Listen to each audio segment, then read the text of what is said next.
अगर आप tax return due date में फाइल नहीं करते तो आपके लिए क्या नुकसान हो सकता है, आपके लिए क्या पेनल्टी हो सकती है। आज के छोटे से टॉपिक के अंदर हम इसको स्टडी करते हैं। आप देख रहे हैं प्रैक्टिकल लर्निंग का, उसमें हूँ फ़हीम महबूब। 7 डिफरेंट तरह की जो रिक्वायरमेंट्स हैं कानून के मुताबिक वो आपके लिए अवेलेबल नहीं होंगी अगर आप टैक्स रिटर्न ड्यू डेट में फ़ाइल नहीं करते। तो सबसे पहली जो चीज़ है वो क्या है कि एटीएल पेनल्टी। अब ये क्या होता है कि अगर आप टैक्स रिटर्न ड्यू डेट में फ़ाइल नहीं करते तो आपको 1000 रुपया जमा करवाना पड़ेगा इन केस अगर आप इंडिविजुअल हैं, इंडिविजुअल टैक्स रिटर्न फाइल कर रहे हैं, यानी कि आप बिजनेस इंडिविजुअल हैं, सैलरी इंडिविजुअल हैं। 10,000 आपको देना पड़ेगा अगर आप एओपी यानी कि एसोसिएशन ऑफ पर्सन की फॉर्म में, यानी कि पार्टनरशिप बिजनेस में इन्वॉल्व हैं। आपका जो एनटीएन है वो एओपी की फॉर्म में है। और 20,000 आपको पे करना पड़ेगा अगर आप as a PVT company registered है। तो ये आपके लिए जो पेनल्टी है वो सबसे पहली पेनल्टी तो ये है कि अगर आप ड्यू डेट में फाइल नहीं करते तो अपने नाम को एक्टिव टैक्स पे लिस्ट में ऐड करने के लिए आपको ये पे करना पड़ेगा। अब तो लेट फाइलर का कॉन्सेप्ट भी आ चुका है जिसके अंदर हम डिफरेंट लेक्चर देख चुके हैं।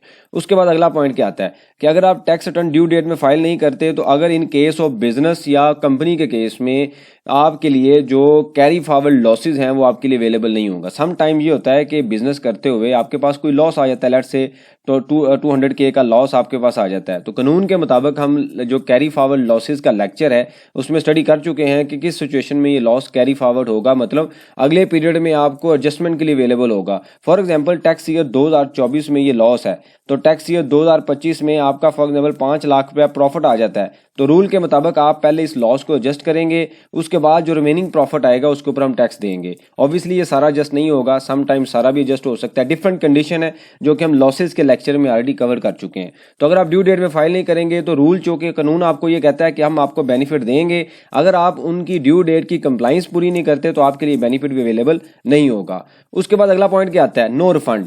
अब सम टाइम क्या होता है कि आप रिफंड फाइल कर रहे होते हैं, फॉर एग्जांपल कंपनी के केस में, बिजनेस के केस में आपके पास कुछ आपका टैक्स पड़ा हुआ है जो कि रिफंडेबल है। लेट से 100K आपका टैक्स जो है रिफंडेबल फॉर्म में पड़ा हुआ है। तो अगर आप ड्यू डेट में टैक्स रिटर्न फाइल नहीं करते तो आपको इसका रिफंड भी नहीं मिलेगा। इसकी एग्जांपल ऐसे ही है कि आपने फॉर एग्जांपल हम ये कहते हैं कि आपके पास आपने टैक्स ईयर 2024 की जो टैक्स रिटर्न है वो ड्यू डेट में फाइल नहीं की, तो टैक्स ईयर 2025 में जाके ऑब्वियसली आप इसका रिफंड क्लेम करेंगे। तो उस पीरियड में, जिस पीरियड तक ये आपने इसकी रिटर्न फाइल नहीं की होगी, आप ये रिफंड आपका ब्लॉक हो जाएगा और आपको उसकी कंपनसेशन उस पीरियड तक नहीं मिलेगी जब तक आपका नाम एक्टिव टैक्स पेयर लिस्ट में नहीं आता। तो ये होल्डिंग पीरियड और कंपनसेशन पीरियड के दरमियान जो वार है यहाँ पे स्टार्ट होगी, ऑब्वियसली आपका जो रिफंड है वो भी डिले होगा। उसके बाद अगला पॉइंट क्या आता है कि अगर आप टैक्स रिटर्न फाइल नहीं करते तो जो भी टैक्स की अमाउंट होगी उसका 12% एनुअल सरचार्ज भी आपसे लिया जाएगा। लेट से आपका 1 लाख रुपया टैक्स बनता था और आपने टैक्स रिटर्न फाइल नहीं की, ड्यू डेट में लेट फाइल कर रहे हैं, तो जितना पीरियड आप लेट करेंगे, फॉर एग्जांपल 30 सितंबर जो थी वो ड्यू डेट थी। अब ड्यू डेट पे आपने गवर्नमेंट को 5 लाख रुपया टैक्स देना था, आपने नहीं दिया, आपने जाके दिसंबर में फाइल कर दी।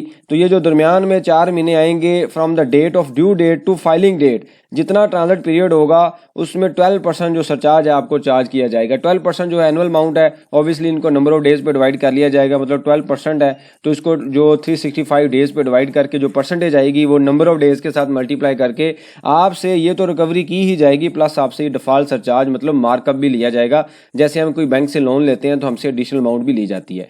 तो उसके बाद अगला पॉइंट क्या आता है, अब आता है कि पेनल्टी, मिनिमम पेनल्टी क्या है। अब अगर आप टैक्स रिटर्न फाइल नहीं करते तो इस केस में क्या होता है कि आपके लिए कुछ मिनिमम पेनल्टी भी अवेलेबल है। वो मिनिमम पेनल्टी क्या है कि 10,000 है, अगर आपकी सैलरी इनकम 75% तक है तो आपके लिए मिनिमम पेनल्टी होगी 10,000, और अदर केस जो है मिनिमम वो 50,000 होगी। अब ये कह सकते हैं, हो सकती है, यानी कि 20,000 भी है। ये डिफरेंट तरह की रिक्वायरमेंट्स आती हैं, उसके अंदर ये पेनल्टीज अवेलेबल है। यानी कि मिनिमम जो पेनल्टी है वो ये है, इससे ज़्यादा वो पेनल्टी ऑब्वियसली जितनी मर्जी ज़्यादा हो सकती है। फर्दर जो इसमें रूल है वो क्या कहता है कि जो मिनिमम पेनल्टी है वो 200% ऑफ टैक्स पेएबल से ज़्यादा नहीं होगी। तो ये भी एक रूल है, ये आपने याद रखना है कि मिनिमम पेनल्टी भी आपको पे करनी पड़ सकती है। उसके बाद अगला पॉइंट क्या आता है, और ये जो पेनल्टी है वो रिड्यूस हो सकती है। 75% अगर पहले महीने में फाइल कर दी है, 50% अगर दूसरे महीने में है, इसी तरीके से 25% अगर आप थर्ड मंथ में फाइल कर दें। ये ऑलरेडी मैं एक लेक्चर इसके ऊपर बना चुका हूँ, वो देख लीजिएगा। सबसे इंपॉर्टेंट जो पॉइंट है वो क्या है कि अगर आप टैक्स रिटर्न, कमिश्नर ने आपको नोटिस कर दिया और फिर भी आप टैक्स रिटर्न फाइल नहीं कर रहे, तो उसके पास अथॉरिटी है रूल के मुताबिक, वो आपको फाइन कर सकता है जो उस रूल के मुताबिक मैक्सिमम कर सकता है, या आपको इम्प्रिजनमेंट मतलब आपको जो दूसरे जो कॉन्सिक्वेंसेज हैं, क्रिमिनल साइड वाले वो भी आपके ऊपर इंप्लीमेंट हो सकते हैं। तो ये डिफरेंट तरह की रिक्वायरमेंट्स हैं कि अगर आप टैक्स रिटर्न फाइल नहीं करते ड्यू डेट में तो आपके पास ये 4-6 जो चीज़ें आपके जेहन में होनी चाहिए कि अगर मैं इनमें से हो सकता है आपके लिए सारी आपकी एप्लीकेबल हों, हो सकता है इसमें से 2 या 3 कंडीशन आपके लिए एप्लीकेबल हों। जैसे फॉर एग्जांपल कोई भी रिटर्न फाइल आप नहीं करता, इनमें से कोई भी कैटेगरी हो तो एटलीस्ट उसके लिए पेनल्टी भी होगी, उसके लिए डिफॉल्ट सरचार्ज भी होगा, अगर कोई रिफंड अवेलेबल है तो वो भी नहीं मिलेगा और लॉसेस भी आपको नहीं मिलेंगे। तो इस और जो ये ATL पेनल्टी वाला ये तो सबके लिए अवेलेबल है अगर आप ड्यू डेट में फाइल नहीं करते। तो टैक्स रिटर्न ना फाइल करने से पहले आपको ये सारी चीज़ें क्लियर होनी चाहिए जिसके आपके पास लॉसेस अवेलेबल हैं। अभी हमने वो बात नहीं की, ये तो सारी हमने वो बातें की हैं जो रूल के मुताबिक, कानून के मुताबिक आपको अवेलेबल नहीं है या आपको चार्ज की जाएंगी। ऑब्वियसली इसके ऊपर जो डिफरेंट रिक्वायरमेंट्स हैं, जो आप जब कोई चीज़ परचेज करते हैं तो आपको जो डबल टैक्स है वो पे करना पड़ेगा। फाइलर नॉन फाइलर का कॉन्सेप्ट आ चुका है, फाइलर है, उसके बाद जनाब लेट फाइलर आ चुका है, फिर उसके बाद जो प्रॉपर फाइलर है। तो ये डिफरेंट तरह की जो रिक्वायरमेंट्स हैं, वर्डिंग आजकल यूज़ हो रही हैं। तो प्रॉपर्टी के केस में टैक्सेस काफ़ी ज़्यादा हो चुके हैं, तो इसलिए आप केयरफुल रहें, आपकी जो भी इनकम है उसको प्रॉपर बनाइए। 30 सितंबर इस सुनने में आ रहा है कि ये जो पीरियड है वो लास्ट डेट होगी, अब इसको एक्सटेंड नहीं किया जाएगा।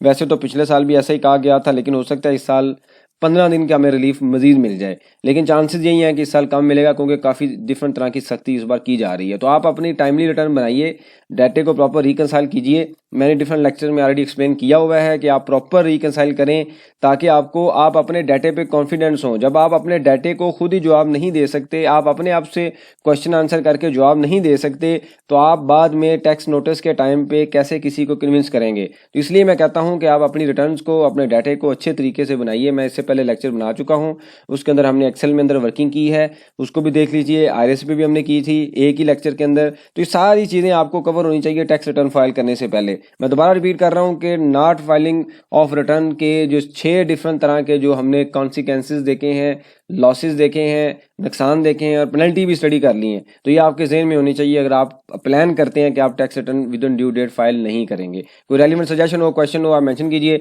इसके ऊपर हम डिस्कशन करेंगे ताकि जो लर्निंग का प्रोसेस है कंटिन्यू रहे। बहुत शुक्रिया, जज़ाकल्लाह।